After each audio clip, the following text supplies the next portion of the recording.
Okay, so get ready. We are diving deep today into Thoughts Are Things by Prentice Mulford. Oh, this is a good one. Yeah, our listeners sent in some excerpts, and honestly, this book, it's like a guide to unlocking hidden potential. I'm ready to jump in. What about you? Let's do it. Mulford doesn't mess around, He's talking about natural laws, like the actual fabric of existence. It's pretty intense. Right. And one of the first things that struck me was this idea of two minds, the material and the spiritual. Yeah. It seems kind of straightforward at first, Yeah. but then he takes it somewhere else entirely. Oh, totally. He's not just defining them. He's talking about how these two minds, they experience everything so differently, even life and death. Like he says, the material mind, it's all about the physical. So death, that's like the ultimate end, terrifying. But the spiritual mind, that sees the body as temporary, Exact. more like a transition, even liberation, for the real you, the spirit. Exactly. And because of that, that spiritual mind can tap into a power that, well, the material mind can't even comprehend. He calls it thought power, right? And this is where I'm like, okay, this is getting juicy. All right. This isn't just wishing on a star. He's talking about our thoughts being actual forces, like currents of energy, shaping our reality. Like electricity, practically.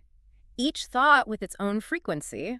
He uses that example. A room full of entrepreneurs all vibrating at this high frequency, expecting success. And what happens? They attract success. So you're saying it's like we're all plugged into this invisible power grid of thoughts. Kinda. Like if you're surrounded by negativity, doubt, fear, you're going to get caught in that current. And start manifesting those outcomes, even if you don't want to. It's more likely, yeah.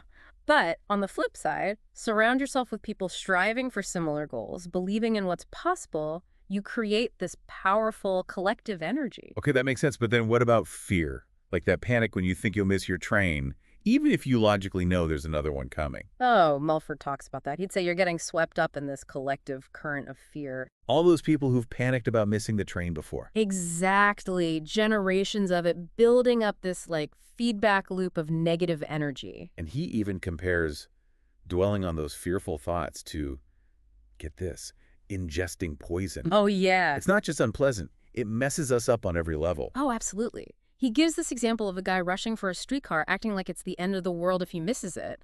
But Mulford's like, what if instead of this frantic energy, what if we cultivated, I don't know, a sense of deliberation? Like just taking a breath. Right. Reminding ourselves there's always another streetcar. So it's about recognizing when we're about to get swept away by that fear current and choosing to step out of it. Exactly. Even small acts of deliberation, they strengthen our courage. It's like building a mental muscle. You know, that reminds me of how good it feels to be in nature. Walking through the woods or just sitting by a lake, there's this shift in energy, a sense of peace. Totally. Could that be what he means by connecting to the infinite mind? Absolutely. He talks about how vital it is to spend time in nature, especially around trees, animals. He sees them as pure expressions of that infinite mind. Not that we all need to become hermits or anything. Right. But to open ourselves to that wisdom, that revitalizing energy nature offers. It's like maybe our modern obsession with self-care. It's actually an intuitive pull towards something bigger, something grounding and peaceful. And in those moments of peace, we're more likely to let go of the past, All those regrets, old hurts, that baggage Mulford says weighs us down. Wait, he's saying holding on to the past actually impacts us physically too, not just emotionally. Oh, totally. He compares it to carrying around this heavy backpack full of rocks. You can manage for a while, but eventually... It's going to take its toll. Exactly. He even says, revisiting places from your past can trigger those old, unhelpful thought patterns. Oh, because those places hold the energy of those old versions of ourselves. He calls it encountering a dead self. You walk into your childhood home and suddenly you're 10 years old again, feeling all those same old insecurities. Wow. Recognizing and releasing those outdated energies, he says that's crucial for making space for new growth. So it's more than just letting go. It's like hitting the reset button. Right. Clearing out the old to make way for, well, a more vibrant you. And that process, that's a huge part of what Mulford calls spiritual rejuvenation. Okay. He says true rejuvenation, it's not just about the physical stuff, Not just green smoothies and face masks. It's about cultivating a healthy spirit. Interesting. So positive thoughts, connecting with nature, releasing that weight from the past, all of that opens us up to this flow of life-giving energy. It's like being revitalized from the inside out. He's talking about more than just feeling good, though, right? I mean, he suggests this energy can actually impact our physical health, Oh, absolutely. even how long we live. Yeah. He even says our true self, it's not the body, it's the spirit inside. Whoa, okay. It's a lot to take in, but he's suggesting that the spirit, when it's aligned, with that infinite mind, it can influence the body in ways we can't even imagine right now. So he's not saying we can all be immortal, Uh-huh. Right. but there's this potential within us for health, for a longer life, that goes way beyond what we're told is possible. It challenges us to rethink everything we thought we knew about aging, about what our bodies are capable of. So how do we tap into that then? What are the actual steps to bridge that gap, material to spiritual? Yeah, that's the million-dollar question. Well, Mulford's big on recognizing the power of our thoughts. And not just for ourselves, but for everyone around us. He suggests our thoughts can actually influence others, even across huge distances. Hold on, you're saying my thoughts can, like, travel across the country and affect someone. Yeah. Is this telepathy? He doesn't use that word exactly, but he compares it to sending a telegram. Like, we can send a message instantly across the world using, electricity. He's saying our thoughts, they travel through this unseen medium too, and they can impact the minds of others. Okay, so if I'm thinking positive, loving thoughts about a friend who's going through a rough time, those thoughts can actually reach them. That's what he's suggesting, that our thoughts have this real energetic charge that can actually influence someone else's thoughts, their feelings, even their actions. That is wild, but also kind of scary. What if I'm sending out negative vibes without realizing it? That's why he's so big on mindfulness. That makes sense. Cultivating a positive mental state. Because when we focus on love, kindness, compassion, we're not just helping ourselves, we're adding to this harmonious collective consciousness. So we're all swimming in this invisible ocean of thought energy bumping into each other. Exactly. And this connection, it goes beyond just us too. Oh, Mulford believes we're linked to nature, to that infinite mind, like we're all part of this big cosmic web, and our thoughts, our actions, they create ripples that impact everything. that's kind of a beautiful thought, actually. And that brings us to another connection Mulford talks about, our relationships, especially family. This is something I wanted to ask you about. Mhm.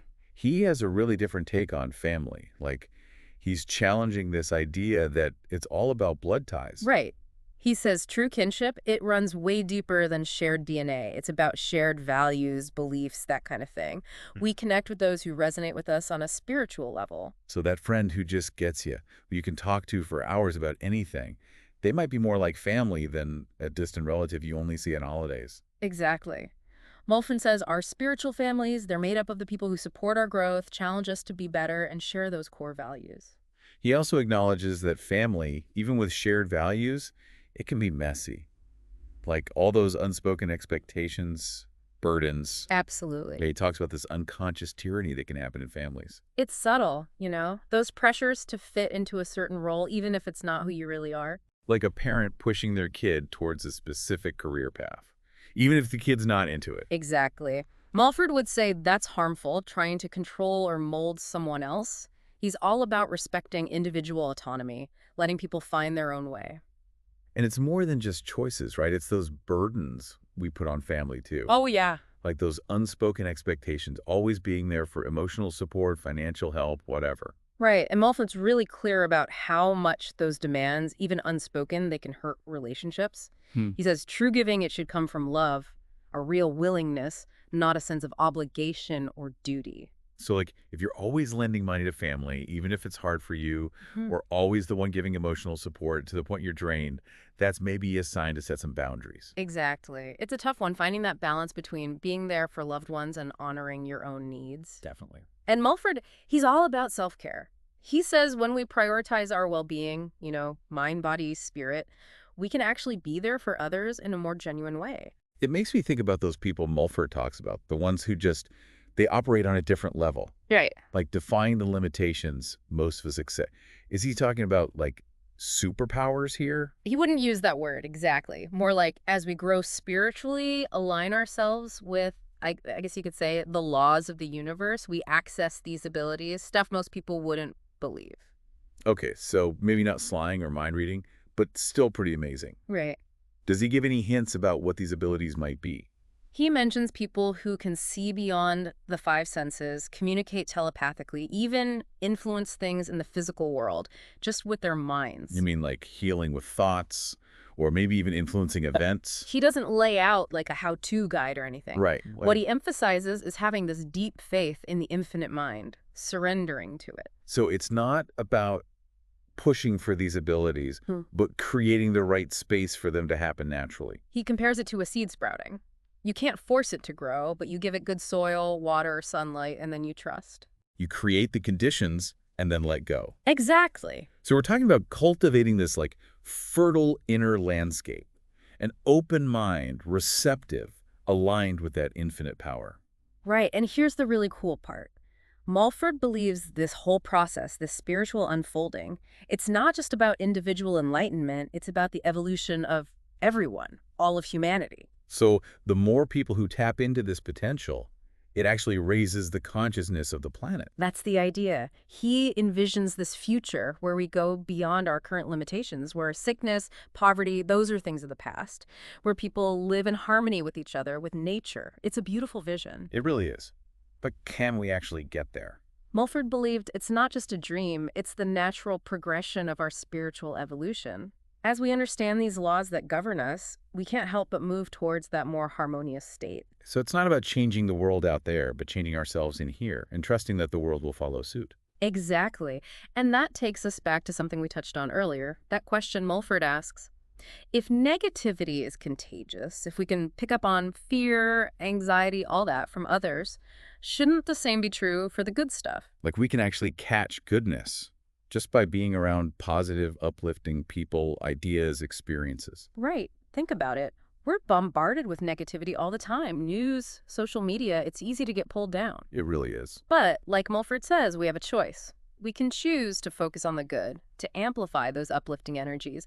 Trust that those positive vibes, they spread outwards. It's about realizing we each have this power to choose our thoughts, to cultivate our own inner gardens. And in doing so, we contribute to a better world. It's a journey, always growing, always discovering. And like Mulford reminds us, it's a journey full of incredible possibilities. Well, that feels like the perfect place to wrap up. Thank you so much for joining us for this deep dive into Thoughts Are Things. What a powerful exploration.